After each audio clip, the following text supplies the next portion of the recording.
नमस्कार, स्वागत है आपका संसद टीवी पर। मैं हूं मनोज वर्मा और आप देख रहे हैं हमारा खास कार्यक्रम मुद्दा आपका। आज हम बात करेंगे अनुसूचित जाति एवं जनजाति कल्याण समितियों के राष्ट्रीय सम्मेलन की। हाल ही में ओडिशा की राजधानी भुवनेश्वर में अनुसूचित जाति और जनजाति कल्याण समितियों के अध्यक्षों का राष्ट्रीय सम्मेलन आयोजित किया गया। इस सम्मेलन में संसद और राज्यों, केंद्र शासित प्रदेशों की विधानसभाओं की SC/ST समितियों के अध्यक्षों और सदस्यों ने भाग लिया। सम्मेलन का उद्घाटन लोकसभा अध्यक्ष ओम बिरला जी ने किया। पहली बार अनुसूचित जाति एवं जनजाति कल्याण समितियों का राष्ट्रीय सम्मेलन दिल्ली से बाहर आयोजित किया गया। लोकसभा अध्यक्ष ओम बिरला ने कहा कि SC/ST समितियों को सार्थक बनाने से ही बाबा साहेब का सपना सच होगा। ओडिशा के मुख्यमंत्री मोहन चरण मांझी, केंद्रीय जनजातीय मामलों के मंत्री जुएल ओराम, केंद्रीय शिक्षा मंत्री धर्मेंद्र प्रधान और राज्यसभा के उपसभापति हरिवंश नारायण एवं अनुसूचित जाति एवं अनुसूचित जनजाति कल्याण संबंधी संसदीय समिति के अध्यक्ष फग्गन सिंह कुलस्ते की उपस्थिति में सम्मेलन का उद्घाटन हुआ और इस सम्मेलन में विभिन्न राज्यों में SC/ST कल्याण समितियों की सिफारिशों, अध्ययन और क्रियान्वयन की स्थिति पर विचार विमर्श किया गया। अनुसूचित जाति एवं जनजाति कल्याण समितियों के राष्ट्रीय सम्मेलन में कौन कौन से मुद्दों पर चर्चा हुई, मुद्दा आपका में इस पे चर्चा करेंगे। दो खास मेहमान मेरे साथ जुड़े हुए हैं। अनुसूचित जाति एवं अनुसूचित जनजाति कल्याण समिति के अध्यक्ष फग्गन सिंह कुलस्ते जी हमारे साथ स्टूडियो में हैं। फग्गन सिंह कुलस्ते जी, आपका स्वागत है संसद टीवी पर। साथ ही हम बात करेंगे सांसद जगन्नाथ सरकार जी से, जो हमारे साथ जुड़े हुए हैं। जगन्नाथ सरकार जी, आपका स्वागत है संसद टीवी पर। इस मुद्दे पे हम चर्चा करें। नमस्ते सभी को। इस मुद्दे पे हम चर्चा करें, इसके विभिन्न पहलुओं पे चर्चा करें। आइए उससे पहले सुनते हैं लोकसभा अध्यक्ष ओम बिरला जी ने क्या कहा। ये सम्मेलन राज्य और केंद्र विधानमंडल, जो संसद के अंदर लोकसभा राज्यसभा की दोनों की ज्वाइंट कमेटी होती है,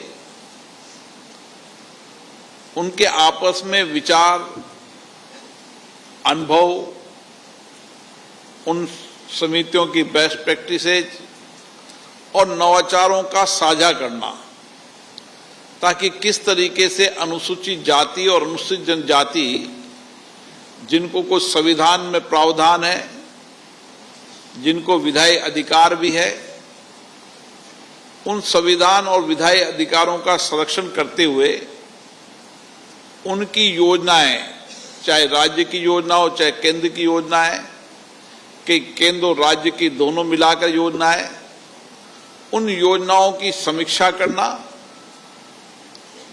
और उनके अधिकारों का संरक्षण करते हुए एक समतामूलक समाज के निर्माण में, जो बाबा साहब अंबेडकर जी का विचार था कि समाज के वंचित लोगों के कल्याण के लिए उनको समानता, न्याय का मौलिक अधिकार मिले, इसके लिए संसदीय समिति मिलकर काम करती है। समान एजेंडा राज्य और केंद्र का हो और इसीलिए कुछ महत्वपूर्ण विषयों पर चर्चा हुई है, जिन पर राज्य और केंद्र सरकार से चर्चा की जाएगी और एक विजन 2025 भुवनेश्वर, एजेंडा 2025 भुवनेश्वर, जिसको हम आगे लेकर जाएंगे और किस तरीके से अनुसूचित जाति, अनुसूचित जनजाति के कल्याण को और व्यापक रूप से उनकी जो कुछ भी उनकी चुनौतियां हैं, कठिनाइयां हैं, उन चुनौतियों, कठिनाइयों का भी समाधान करना और उनके कल्याण के लिए और उनके जो संवैधानिक और उनके विधायी अधिकार हैं, उनको पूर्ण रूप से मिलाने के लिए संसदीय समिति काम करेगी। जाहिर तौर पर लोकसभा अध्यक्ष ओम बिरला जी ने जिस तरह कहा कि अनुसूचित जाति एवं जनजातियों के कल्याण का मुद्दा बेहद महत्वपूर्ण है देश के लिए, समाज के लिए, इसी मुद्दे पे आज हम चर्चा करेंगे, क्योंकि मुद्दा अनुसूचित जाति एवं जनजाति कल्याण समितियों का जो राष्ट्रीय सम्मेलन है, इस मुद्दे पर क्या चर्चा हुई, कौन से मुद्दे उठे, क्या विचार विमर्श हुआ, क्या मंथन हुआ, इसे हम समझने की कोशिश करेंगे। फग्गन सिंह कुलस्ते जी, मैं आपसे जानना चाहूंगा, बेहद महत्वपूर्ण मुद्दा है अनुसूचित जाति और जनजातियों के विकास का, उनके अधिकारों का, संवैधानिक अधिकारों का। आप कैसे देखते हैं इस राष्ट्रीय सम्मेलन को? क्या संदेश था इस राष्ट्रीय सम्मेलन का? देखिए, देश में पहली बार दिल्ली से बाहर निकल के अनुसूचित जाति जनजातियों का कल्याण संबंधी समिति का राष्ट्रीय अधिवेशन होना, अभी हाल ही में 29 और 30 अगस्त को हमने इसे राष्ट्रीय सम्मेलन को संपन्न हमने कराया है। इस राष्ट्रीय सम्मेलन भुवनेश्वर उड़ीसा में संपन्न हुआ है। हमारे लोकसभा के अध्यक्ष माननीय ओम बिरला जी स्वयं इस राष्ट्रीय सम्मेलन का उद्घाटन उन्होंने किया और समापन कार्यक्रम में भी वो उपस्थित थे। 30 तारीख को हमारे राज्यसभा के उपसभापति हरिवंश जी उद्घाटन सत्र में भी थे और समापन सत्र में, और उद्घाटन में हमारे माननीय मुख्यमंत्री उड़ीसा मोहन चरण मांझी जी, और समापन में वहाँ के उड़ीसा के महामहिम राज्यपाल वो समापन में थे। और वहाँ विधानसभा के जो स्पीकर हैं सुरमा पाणी जी, वो दोनों दिन वहाँ की व्यवस्थाओं से संबंधित और बाकी बहुत अच्छा इस कार्यक्रम को लेकर के उन्हें तैयारियाँ की। 2 हमारे केंद्र के मंत्री, एक जनजाति कल्याण मंत्रालय के मंत्री जुएल ओराम जी, HRD मंत्रालय के हमारे मंत्री धर्मेंद्र प्रधान, ये दोनों उद्घाटन सत्र में थे। और ऐसे कुल मिलाकर के इस उद्घाटन सत्र के बाद हमने पूरे देश भर के जो प्रतिनिधि आए थे, हमारे विधानसभाओं के सभापति, वहाँ विधानसभाओं के प्रतिनिधि और ये जनजातीय अनुसूचित जाति ये जो कमेटी है, इस कमेटी के सदस्य, ऐसे सभी तरह के विधानसभा, लोकसभा, राज्यसभा, ऐसे दोनों स्तर के हमारे प्रतिनिधि इस सम्मेलन में उपस्थित हुए। और 104 ऐसे प्रतिनिधि जो हमारे उपस्थित हुए, और उनमें से लगभग 32 ऐसे सदस्यों ने, जिसमें हमारे सभापति, हमारे इस कमेटी के सदस्य मेंबर जो पार्लियामेंट हैं, ST/SC कमेटी के जो सदस्य हैं उनके सुझाव, सभापतियों के सुझाव, उपसभापति और वहाँ के प्रतिनिधि, ऐसे सभी प्रकार के प्रतिनिधियों का जो सेकंड हाफ में हमारा ये कार्यक्रम चला, डिस्कशन हुआ, इसमें कई ऐसे महत्वपूर्ण सुझाव पूरे इस कमेटी के सामने आए और उन सुझावों को हमने नोट किया। और नोट करने के साथ साथ जो अभी तक हमने अनुभव किया देश में, चूँकि ये कार्यक्रम पहली बार हो रहा है जी, और अध्यक्ष जी ने जोर इस बात के लिए भी दिया कि देश के विधानसभाओं के अंदर और देश की लोकसभा, राज्यसभा, ये जो कमेटियाँ हैं मिलकर के अनुसूचित जाति जनजातियों के लिए एक सकारात्मक पहल जी, सकारात्मक सुझाव जो हमारी संसदीय प्रणाली है, और इसको विकसित करने के लिए इन वर्गों के लिए अगर काम करेंगे ये कमेटियाँ, तो हम और बेहतर इस देश के अंदर समाज में और परिवर्तन ला सकते हैं।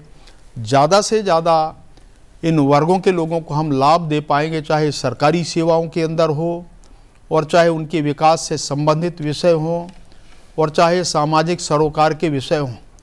और इसीलिए सशक्तिकरण का काम हमारे लोकसभा स्पीकर साहब से जब हमने परमिशन लिया तो उनने कहा कि हमारे संसदीय समितियों के उनकी कार्य पद्धति के बारे में, अनुसूचित जाति जनजाति के विकास से संबंधित विषय होना चाहिए और उनके सशक्तिकरण के बारे में जी, और जो ग्रीवेंसेस है उनके निस्तारण के लिए हम क्या बेहतर देश में हम कर सकते हैं। दोनों राज्यों और लोकसभा मिलकर के इनका जितना भरपूर लाभ इस सम्मेलन के अंदर होना चाहिए, सुझाव आना चाहिए, उनमें से जो निष्कर्ष निकल कर के आएंगे जी, हम उनमें राज्यों से बात करेंगे, केंद्र सरकार से बात करके एक समाधान कारक पहल करेंगे, ताकि देश में एक अच्छा माहौल, एक वातावरण इन वर्गों के बीच में बने। ये माननीय अध्यक्ष जी बिल्कुल अनुसूचित जाति और जनजातियों के विकास का मुद्दा है, कल्याण का मुद्दा है। जाहिर तौर पर अनुसूचित जातियों और जनजातियों के विकास की बात इस देश का संविधान भी कहता है, और जिस प्रकार का भुवनेश्वर एजेंडा उभर कर सामने आया है उसमें क्या कुछ खास है, इस पे भी हम चर्चा करेंगे। लेकिन लोकसभा अध्यक्ष ओम बिरला जी ने संसदीय समितियों को लेकर महत्वपूर्ण बात कही। जगन्नाथ सरकार जी, मैं आपसे जानना चाहूंगा, क्योंकि मुद्दा संसदीय समितियों का भी यहां पर है। जो समितियों का उद्देश्य है वो सरकार की आलोचना करना नहीं, बल्कि योजनाओं को और अधिक जन केंद्रित बनाने के लिए रचनात्मक सुझाव देना है। आप कैसे देखते हैं संसदीय समितियों की भूमिका को, और आप कैसे देखते हैं अनुसूचित जाति और जनजातियों के मुद्दों को? देखिए, ये जो अनुसूचित जाति जनजाति जो स्टैंडिंग कमेटी है, ये तो सारी देश भर जाके इंक्वायरी करते, कहाँ क्या हो रहा है, कैसे चल रहा है, कौन गवर्नमेंट कैसा वो काम कर रहा है, सारी चीज तो आते हैं। लेकिन इनको साथ सम्मेलन के क्या मिला, सारा देश से जो जनप्रतिनिधि और भी संगठन में जुड़ा हुआ जितने पर्सन है वो एकजुट होके जो प्रॉब्लम देश का अंदर है हिंदुस्तान के लिए, तो कैसे इसका समाधान करना चाहिए। आजादी का इतने साल हो गया, हमारे तरफ अनुसूचित जाति जनजाति के कितने डेवलपमेंट हुआ, क्यों नहीं हो रहा है, क्या क्या प्रॉब्लम है, इस बारे में सारी मुद्दा चर्चा हुआ। ये जो कोई बिंदु मेरा याद आ रहा है जी। इसमें अब जो जरूरी एक कानून होना चाहिए एससी के लिए भी, सारे हिंदुस्तान में एक ही तरफ कानून होना चाहिए। एक स्टेट में एक जो संप्रदाय है कम्युनिटी, वो अलग स्टेट में वो एससी नहीं, वो कहाँ ओबीसी है, कहाँ वो एसटी है, अलग स्टेट में वो जनजाति है। तो एक कानून नहीं होना चाहिए, एक देश हमारा हिंदुस्तान एक ही होना चाहिए। तो इसलिए और भी जो प्रॉब्लम ज्यादा होता है, जो कहां कहां देख रहा है वो लिस्ट में नहीं है, एक स्टेट में है, तो कभी तो वो जो प्रमोशन के बारे में कभी कभी उनका क्वालिटी है वो नॉर्मल से अच्छा है तो अब भी उनका प्रमोशन नहीं हो रहा है, उनका इनकर करके अलग का पर्सन का प्रमोशन दे रहा है। ऐसा भी बहुत मुद्दा हमारा पास आते हैं। लेकिन हमारा जो कानून अभी भी उनका ज्यादा पनिशमेंट रखना चाहिए तो अब वो कानून लागू होगा, नहीं तो डर नहीं है तो करेगा नहीं, उपेक्षा करके ये काम कर सकते। तो इसलिए वो जो है प्रमोशन का रूल जो है उनका क्वालिटी है तो उनका प्रमोशन देना चाहिए। कभी कभी नौकरी में क्या इतना पोस्ट बाकी है, वो विज्ञापित होने के बाद अप्लाई होता है, ज्यादा क्वालिटी है तब भी वो क्वालिफाइड नहीं है, ये हमेशा बोलते हैं। तो इस बारे में भी कानून होना चाहिए, क्वालिफिकेशन है, क्वालिटी भी है, लेकिन पोस्ट अभी भी पूरा नहीं हो रहा है, जानबूझ के ऐसा हो रहा है, वो कैंडिडेट नहीं है, क्वालिटी फुल नहीं है, ऐसा ही बोलते हैं।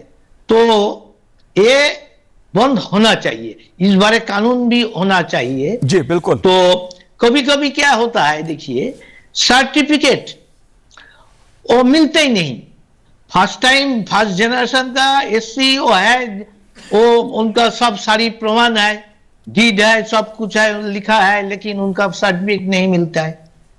और इस बारे में एक कानून होना चाहिए। और एससी का बेटा जो है उनका तो सर्टिफिकेट वंश जेनेटिकली उनका मिलना चाहिए। क्यों, ये भी चर्चा हुआ, जो पिताजी के है लेकिन बेटा फिर अप्लाई करता है, बहुत लेट होता है, यहाँ जाना वहां जाना, इंक्वायरी के बारे में जगन्नाथ सरकार देते हैं। ऐसा नहीं होना चाहिए। और कहां कहां फेक एससी कास्ट बना लिया, तो नौकरी कर रहा है, उनके बारे में कड़ी कार्रवाई, कड़ी कानून होना चाहिए। जी बिल्कुल, बिल्कुल, आप महत्वपूर्ण मुद्दा उठा रहे हैं, क्योंकि यह मुद्दा जो है अनुसूचित जाति एवं अनुसूचित जनजातियों का रोजी रोटी का मुद्दा है, उनके विकास का मुद्दा है, उनके अधिकारों का मुद्दा है। और अनुसूचित जाति एवं अनुसूचित जनजाति कल्याण संबंधी जो संसदीय समिति है वो किस तरह काम करती है, किन मुद्दों पर काम करती है, और इन वर्गों के, इन समुदायों का जो विकास का मुद्दा है उसके लिए क्या काम कर रही है। फग्गन सिंह कुलस्ते साहब, अगर मैं जानना चाहूं संसदीय समिति के बारे में जो अनुसूचित जाति अनुसूचित जनजाति से संबंधित है, वो किन मुद्दों पर काम कर रही है, कौन कौन से मुद्दे उसके सामने हैं चर्चा के लिए, विचार के लिए, क्रियान्वयन के लिए? देखिए, एक तो सरकारी सेवाओं में ये जो बाबा साहब ने हमको अपने संविधान में आरक्षण की जो व्यवस्था 15% और 7.5% की व्यवस्था है जी, उसका इम्प्लीमेंटेशन प्रॉपर हो, यह हमारी कोशिश होती है कि हर सेक्टर के अंदर, चाहे वो हमारी CPSE हो जो अंडरटेकिंग से सरकार के विभाग हैं, मंत्रालय, राज्यों से भी हम लोग जब कभी कमेटी का प्रवास होता है तो उस समय राज्यों से भी बातचीत करते हैं और रिजर्वेशन पॉलिसी के बारे में, उनके इम्प्लीमेंटेशन के बारे में हम बात करते हैं।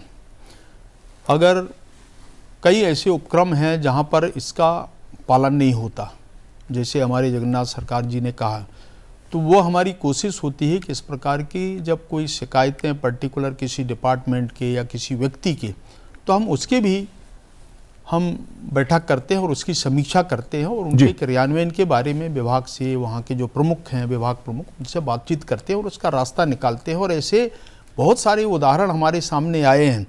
मैं ये कह सकता हूँ कि जैसे हमारी शिकायत निवारण के बारे में कि जो रोकी गई जो पेंशन जो नहीं मिल पा रहा था लोगों को, जैसे BSNL, रेलवे, बैंक आदि में हमने लगभग 136 जो हमारे एम्प्लॉय थे सेवानिवृत्त हो गए थे, हमने उनको इसका लाभ दिलवाया। तो ऐसे उदाहरण बहुत जगह हैं और इसीलिए ये काम भी हमारी संसदीय समिति का काम है कि इस प्रकार के विषय आते हैं उनको ध्यान में रखना, उनको बुलाना, उनसे बातचीत करना और बातचीत करने के साथ साथ उनका समाधान निकालना।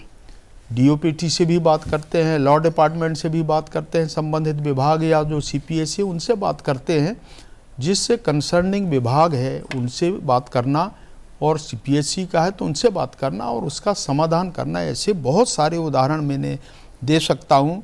हमने दिल्ली के बारे में एक शिकायत निवारण शिविर का एक विषय था, निवारण का मामला था कि संविदा जो डॉक्टरों का जो नियमितीकरण का मामला था, दिल्ली के अंदर जो नगर पालिका परिषद है DMC, वहाँ भी हमने 63 डॉक्टरों का नियमितीकरण किया है जी, इसी कमेटी ने किया पिछले 13वीं लोकसभा के अंदर। तो ऐसे बहुत सारे उदाहरण हैं और आपको ध्यान होगा कि इस प्रकार के जब विषय आते हैं तो उनके बारे में हम बात करते हैं और उसका रास्ता निकालते हैं। और यही इस समिति का जो मूल उद्देश्य है, हमने जो अभी चर्चा की है, हमारा भुवनेश्वर 2025 का 2020 जी, और ये 25 का जो विजन डॉक्यूमेंट हम जो तैयार करेंगे जी, एक प्रकार का भुवनेश्वर का संकल्प, ये हम विभाग से बात करेंगे, मंत्रालयों से बात करेंगे, राज्यों से बात करके, और एक बहुत अच्छा समाधान देश के लिए हम निकालने का इस कमेटी के माध्यम से स्पीकर साहब के अनुमति से विभागों से बातचीत करके हम करेंगे। और उनका एक हमको भरोसा दिया है कि ये जो पहली बार इस प्रकार का सम्मेलन करके लोगों का सुझाव लेना, राज्यों से परामर्श करना, बात करना, और आने वाले समय में जब हमारा ये जो विजन डॉक्यूमेंट जब हम इससे विभाग पे बातचीत करेंगे, विषयों पे बातचीत करेंगे, तो निश्चित तौर से बातचीत करके इसका समाधान कारक और आने वाला भविष्य अनुसूचित जाति जनजातियों का अच्छा हो, ताकि मोदी जी का जो विजन है 2047 जी, हम विकसित भारत की कल्पना हम तभी कर पाएंगे जब इन वर्गों के बारे में हम सकारात्मक पहल करेंगे और राज्य सरकार हो, केंद्र सरकार हो, इनके बारे में उचित निर्णय लेकर के उनके जो अधिकार हैं, हक हैं, जो संवैधानिक दृष्टि से उनको मिलना चाहिए, हम उसका इम्प्लीमेंटेशन ठीक करा दें। तो मुझे लगता है कि यही हमारा आने वाला भविष्य होगा और 2047 का विकसित भारत की जो कल्पना प्रधानमंत्री नरेंद्र मोदी जी ने किया है, हम उसको पूरा कर पाएंगे। जाहिर सी बात है, विकसित भारत का जो संकल्प है 2047 में भारत विकसित भारत बने, वो तभी हो पाएगा जब अनुसूचित जनजातियों और अनुसूचित जातियों का विकास हो, उनके जो संवैधानिक अधिकार हैं वो उनको हर राज्य में हर उचित समय पर उनको मिलें। लेकिन मुद्दा जगन्नाथ सरकार जी केंद्र और राज्यों के बीच समन्वय का है। बात चाहे शिक्षा की जाए या बात स्वास्थ्य सेवाओं की। अगर मैं पश्चिम बंगाल की बात करूं, कई और राज्यों का भी उदाहरण मैं दे सकता हूं, जो जन कल्याणकारी योजनाएं हैं खास तौर से अनुसूचित जाति वार जनजातियों के लिए केंद्र और राज्यों का समन्वय होगा। केंद्र सरकार कई महत्वपूर्ण योजनाएं चला रही है इन वर्गों के लिए, राज्यों में उनका क्रियान्वयन ठीक से हो, उसका लाभ लोगों तक पहुंचे। इस मुद्दे को आप कैसे देखते हैं, जो समन्वय की बात है केंद्र और राज्यों के बीच? ये तो यहाँ तो बहुत गड़बड़ी है। देखिए, यहाँ जो एससी ओबीसी के लिए जो फंडिंग आते हैं, जितने फैसिलिटीज है, वो सारी मिल रहा है यहाँ का माइनॉरिटी को लिए। वो OBC A plus OBC B कर दिया, तो इसलिए जिनको मिलना चाहिए ओरिजिनली ओबीसी को मिल नहीं रहा है, वो किसको मिल रहा है? जो ओबीसी नहीं है, तो स्टेट गवर्नमेंट ने अपना कानून बना के एडिशन करके ओबीसी ए बना दिया। जितने माइनॉरिटी का 98% माइनॉरिटी का ओबीसी में शामिल कर दिया, ओबीसी ए में। जितने प्रमोशन हो, पोस्ट हो, सारी उनको ही मिल रहा है। वो एक लिस्ट नौकरी का नया देख सकते हैं, जहां सारे 100% वही एक ओबीसी ए, और इसके पीछे पूरा माइनॉरिटी का मिल रहा है। ओबीसी समाज इससे वंचित हो रहा है। एक कानून के एक कानून नहीं है, इसलिए ये मौका मिल रहा है। तो इस बारे में सर्टिफिकेट उनको सब मिल रहा है, लेकिन अलग जो ओबीसी ग्रुप है ओरिजिनली, उनका सर्टिफिकेट भी नहीं मिल रहा है। तो ऐसा नहीं होना चाहिए। कानून एक ही तरफ बनना चाहिए सबके लिए। ऐसा वो जो बैंक लोन उनका मिलना चाहिए, एजुकेशन के लिए, हायर एजुकेशन के लिए मिलना चाहिए। स्कूल में स्टाइपेंड बहुत साल से हर साल एक स्टूडेंट को 500 रुपया मिलता है। वो 500 रुपया दे क्या होता है? कुछ नहीं होता है। लेकिन ये बोल रहा है हम स्टाइपेंड दे रहा है। विवेकानंद जो एजुकेशन का जो डेफिनेशन दिया, वही बोला। विवेकानंद ने बोला कि एक ब्राह्मण को स्टूडेंट बेटा को पढ़ाई के लिए एक टीचर अलग लगेगा, तो जो पिछले वर्ग का है उनका कम से कम 10 लगेगा, कि वो पिछले है, वो पारिवारिक सूत्र से एजुकेशन नहीं होता है, इसलिए ज्यादा वो टीचर चाहिए। तो टीचर चाहिए तो 500 रुपया में हर माह एक साल में स्टाइपेंड में क्या होता है? कुछ नहीं होता है। तो ये भी सोचना चाहिए, कोई हायर एजुकेशन में लोन चाहिए। बिल्कुल जगन्नाथ सरकार जी, बिल्कुल। तो ये सब बिल्कुल शिक्षा और स्वास्थ्य का मुद्दा बहुत महत्वपूर्ण है अनुसूचित जाति और अनुसूचित जाति वर्गों के लिए। मैं आपसे जानना चाहूंगा फग्गन सिंह कुलस्ते साहब, क्योंकि हम विजन जो 2047 है उसको रख के बात कर रहे हैं। भुवनेश्वर में जो एजेंडा बनाने की बात हुई है, प्राथमिकताओं के आधार पर नीतियां व योजनाएं आज के समय के अनुसार टेक्नोलॉजी बदल रही है, किस तरह से बनाई जाएं जिससे इन वर्गों का, इन समुदायों का भला हो, कल्याण संबंधी योजनाओं का लाभ मिले? ये हमारी जो नीतियां और विधायी सुधार, अनुसूचित जाति जनजातियों का जो राजनीतिक सशक्तिकरण, आरक्षण जैसे महत्वपूर्ण विषयों में भी अभी हमारे इसी लोकसभा 18वीं में गोवा का उदाहरण आप लीजिए। इसे कमेटी के रिकमेंडेशन के बाद गोवा में आरक्षण की व्यवस्था हुई विधानसभाओं की। तो ये तो राजनीतिक दृष्टि से उनके सशक्तिकरण, राजनीतिक उनके संरक्षण की बात हो गई। दूसरा कल्याण की बात, कल्याण एवं उनके विकास। अभी छात्रवृत्ति और सीमा बढ़ाना, ये भी एक महत्वपूर्ण हिस्सा है इस कमेटी का। ने रिकमेंड करके केंद्रीय विद्यालयों में या हमारे नीचे हाई स्कूल, हायर सेकेंडरियों में भी बहुत जगह हमने राज्यों से बातचीत किया, अलग अलग प्रकार की हमने चर्चा की, उसकी सिफारिशें की गई। और स्कॉलरशिप में जो बढ़ोतरी का मामला है वो भी एक पक्ष है इसका। और इसलिए एजुकेशन क्षेत्र में जहाँ जहाँ हो सकता है एक अच्छी बात है जो एफिशिएंसी का मामला है, हायर एजुकेशन ने अब तय किया कि इस प्रकार के विषय अब नहीं आएंगे, ये हमारे एचआरडी मिनिस्टर ने भी इस सम्मेलन में कहा।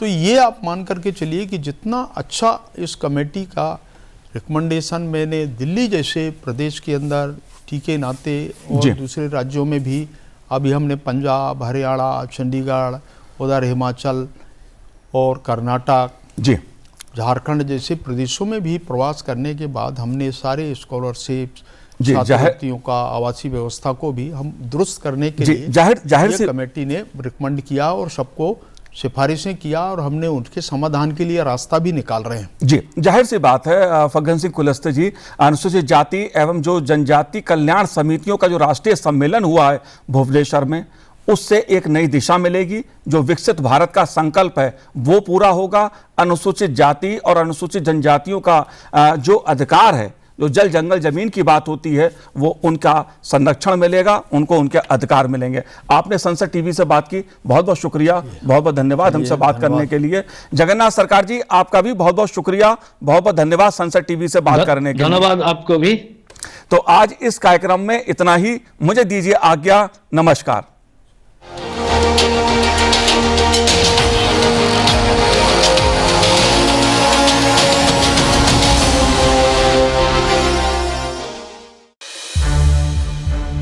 संसद टीवी के और भी प्रोग्राम्स देखने के लिए सब्सक्राइब करें हमारा YouTube चैनल और हाँ, इन्हें लाइक और शेयर करना ना भूलें।